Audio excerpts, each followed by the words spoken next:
ఎన్ని ఏళ్ళ రాజకీయంలో ఈరోజు పార్టీ చేంజ్ అవ్వడం అంటే ఇలా కొంచెం బాధగా ఉండి ఉండొచ్చు.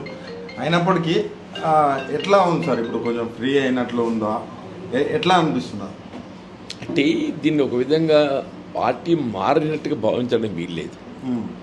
నువ్వు ఏదైనా ఒక అధికారిక హోదా కలిగి ఉండి రాజ్యాంగ నిబంధనలను ఉల్లంఘించినప్పుడు మాత్రమే అది పార్టీ ఫిర్యాదు కిందికి చర్చించడం జరుగుతుంది.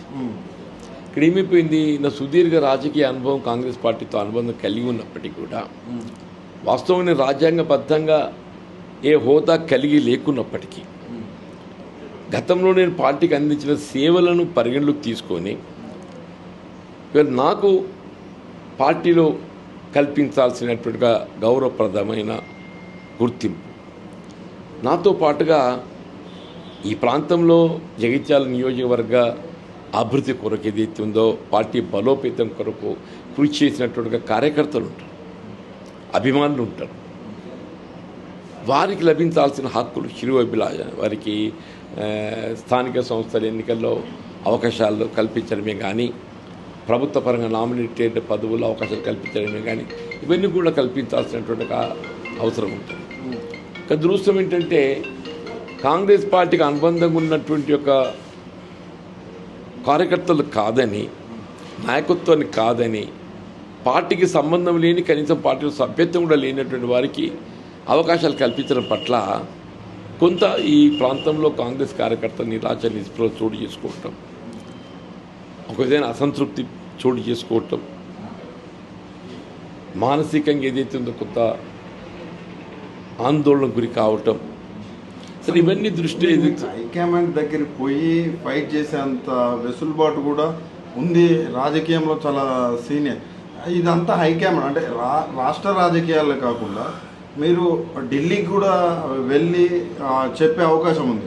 అలాంటి ప్రయత్నం ఎప్పుడైనా చేసినారు? నేను హైకమాండ్కు లిఖితపూర్వకంగా వారి దృష్టికి తీసుకెళ్ళానే. They did not take care of it. వాళ్ళు ఏమైపోయింది, తెలంగాణ రాష్ట్రం అంటే కాంగ్రెస్ పార్టీ అధిష్టానం అది ఆయన ముఖ్యమంత్రి రేవంత్ రెడ్డి గారికి అప్పగించినట్టు అయిపోయింది. వాళ్ళ సామంత రాజ్యం అంటారు కదా, అట్లా అయిపోయింది అన్నట్టు. ఇక్కడ ఇది ప్రైవేట్ లిమిటెడ్ కంపెనీ అయిపోయింది. సార్ అట్లా ఉండదు కదా సార్, హైకమాండ్ అంటే కింద స్థాయి వాళ్ళు రాష్ట్రాల్లో తప్పు చేస్తే చర్యలు ఉంటాయి. అలాంటి కాంగ్రెస్ చూసినాం, ఇప్పుడు అలాంటి కాంగ్రెస్ లేదా సార్? లేదు బా. ఇప్పుడు ఏంటంటే జాతీయ స్థాయిలో పార్టీ కొంత బలహీనమైపోయింది.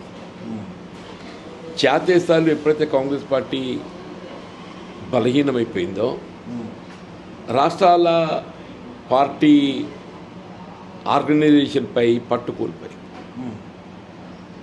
దాని తగ్గట్టు ఇక్కడ రేవంత్ రెడ్డి గారు ముఖ్యమంత్రిగా ఆయనట్టు కేంద్రంలో అధికారంలో ఉన్నటువంటి ఒక ఎన్డీఏ ప్రభుత్వంతో కొన్ని సంబంధాలు ఏర్పాటు చేసుకోవడం, చంద్రబాబు నాయుడు గారు మధ్యవర్తిగా ఓ విధంగా ఏదైతే ఉందో తెలంగాణ రాష్ట్రం చంద్రబాబు నాయుడు సూచన మేరకే నడుస్తున్నట్టు కనబడుతుంది. ఇక్కడ కాంగ్రెస్ పార్టీ అధిష్టానం కూడా ఏదైతే ఉందో తెలంగాణ రాష్ట్రంపై పట్టు కోల్పోయి, కాబట్టి ఇక మరి అధికారంలో ఉన్న పార్టీ పట్టు కోల్పోవడం అని అంటే అది ఎట్లా సార్? అంటే రాష్ట్రంలో అధికారంలో ఉన్నది, జాతీయ స్థాయిలో అధికారం లేదు.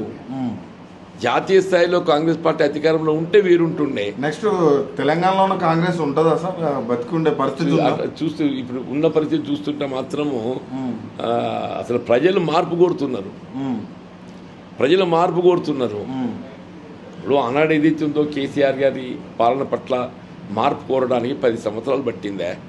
అంతకంటే మెరుగైన పాలన వస్తుందని చెప్పని భావించారు. కానీ రేవంత్ రెడ్డి గారి యొక్క పాలన 2 సంవత్సరాలు చూసిన తదుపరి ఏదైతే ఉందో ఇలా రేవంత్ రెడ్డి గారి స్థానంలో మళ్ళీ కేసీఆర్ వస్తేనే బాగుంటుంది అనేటువంటి ఒక ఆలోచన ప్రజల్లో తలెత్తింది. అందుకే రేవంత్ రెడ్డి పోవాలి, కేసీఆర్ గారు రావాలి, కాంగ్రెస్ పోవాలి, బీఆర్ఎస్ రావాలి, అది వచ్చేసింది ప్రజల్లో ఇంత తొందరగా షార్ట్ పీరియడ్.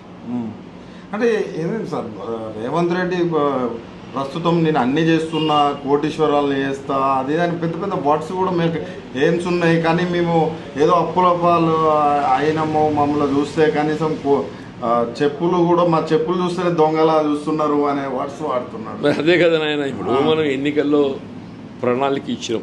ఇప్పుడు గత ప్రభుత్వం ఏదైతే ఉందో అన్నాడు కేసీఆర్ గారు రైతు బంధు పెట్టుబడి సహాయం ఎకరా 10,000 కల్పించింది. మనం 15,000 ఇస్తామని చెప్పాను. నువ్వు 15,000 కాదు కదా, 10,000 కాదు కదా, అసలు 3 పంటలు ఎగొట్టిండు. ఇప్పుడు రబ్బీ, ఇప్పుడు సీజన్ హార్వెస్టింగ్ వచ్చింది, పంటలు కోతకొచ్చే సమయం వచ్చింది. ఇంతవరకు ఏదైతే ఒక ఎకరానికి కల్పించి ఇంకో ఎకరానికి రేపటికెళ్ళి కల్పిస్తా అని చెప్పి అంటుండు. ఎంత కమతం ఉన్నా నేను 2 ఎకరాలకి ఇస్తా అంటుండు.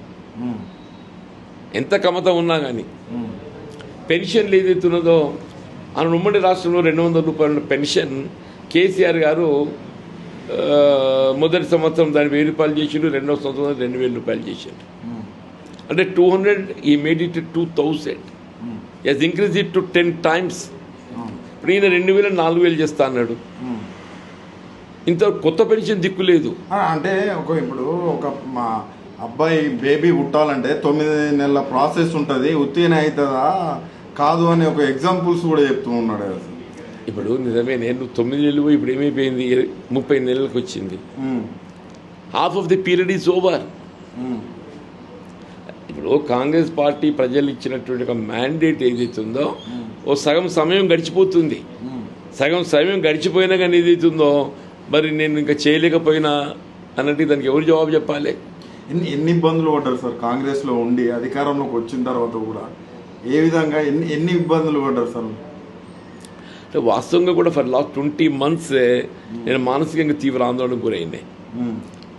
నేను ఏదైతుందో బిట్వీన్ 94 to 2004 మధ్యకాలంలో టీడీపీ ప్రభుత్వం చంద్రబాబు నాయుడు గారు ముఖ్యమంత్రికి ఉండేది. ఏనాడు ఉప ఎన్నికలు ఏదైతుందో 96లో దేశంలోనే ఒక ప్రతిపక్ష పార్టీ ఉప ఎన్నికల్లో 54,000 మెజారిటీతో గెలవడం అంటే అది ఊహించరాదని చెప్పండి.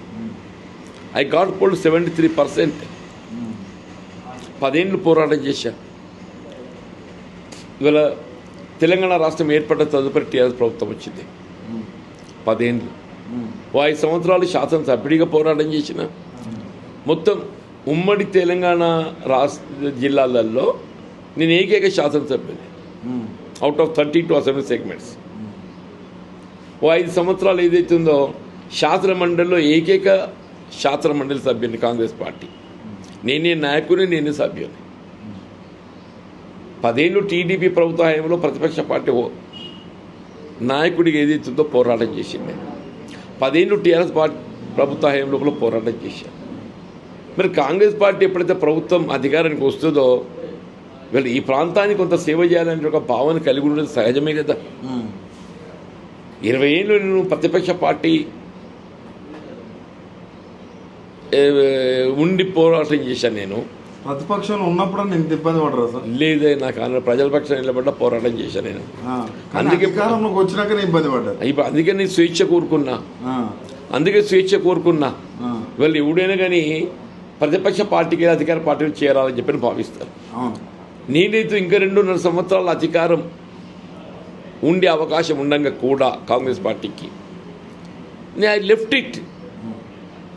ఇవన్నీ ప్రజల పక్షాన్ని నిలబడి ప్రజా సమస్యల పరిష్కారాన్ని పోరాటం చేయాలి. దానికి అనువైన వేదిక ఏదైతుందో బీఆర్ఎస్ పార్టీ కేసీఆర్ గారి నాయకత్వం చెప్పని ఎంచుకొని నేను బీఆర్ఎస్ పార్టీలో చేరబోతున్నా చెప్పంటాను. వీళ్ళు కేసీఆర్ గారు ఏదైతుందో తెలంగాణ రాష్ట్ర ఏర్పాటు ఉద్యమ నేత. ఓ 10 సంవత్సరాలు ఏదైతుందో తెలంగాణ రాష్ట్రాన్ని జాతీయ స్థాయిలో ఒక గుర్తింపు పొందినటువంటి ఒక రాష్ట్రంగా నిలబెట్టిండా. రేవంత్ రెడ్డి గారు 2 ఏళ్ళ గుర్తింపు పోడగొడుతుంది. దాన్ని తిరిగి పొందే విధంగా పునర్నిర్మాణం చేయడానికి వరకు ఏదైతుందో వీరు కేసీఆర్ గారి నాయకత్వంలో మరి బీఆర్ఎస్ పార్టీలో చేరి ఏదైతుందో నేను ప్రజల పక్షాన్ని నిలబడి పోరాటం చేయాలని భావిస్తాను. సార్ కాంగ్రెస్ చెప్పాలనుకుంటే, హైకమాండ్కి చెప్పాలనుకుంటే మీరు ఏం చెప్తారు సార్? రాహుల్ గాంధీ ఫ్యామిలీకి కావచ్చు, సోనియా గాంధీ కావచ్చు, వీళ్ళందరికీ ఏం చెప్తారా? ఏమైంది, వాళ్ళు పట్టు కోల్పోయినరు. మీ ఆలోచన విధానం ఇక్కడ అమలు కావటం లేదు. రాహుల్ గాంధీ గారు జై బాపు, జై భీమ్, జై సంవిధాన్ అని చెప్పని రాజ్యాంగ నిబంధనలను ఉట్టంకిస్తారు. అసలు రాజ్యాంగమే కనబడటం లేదు, రాజ్యాంగ నిబంధనలు కనబడటం లేదు. ముందు అది అమలు చేపియండి. నేను ఒకటే కోరుతున్నాను అధిష్టానాన్ని. ఇవాళ రాహుల్ గాంధీ గారు ఏ రాజకీయ నిబంధనల గురించి మాట్లాడుతున్నారో, జై బాపు, జై భీమ్, జై Samvidhan, let it be implemented in his own state Telangana. అలా బలహీన వర్గాలకు 42% రిజర్వేషన్ సౌకర్యం కల్పిస్తానరే. మీరు విద్యా ఉద్యోగాలను కల్పించడం ఏదైతుందో చట్టబద్ధంగా కొంత ఇబ్బందులు ఎదురవుతుండొచ్చు.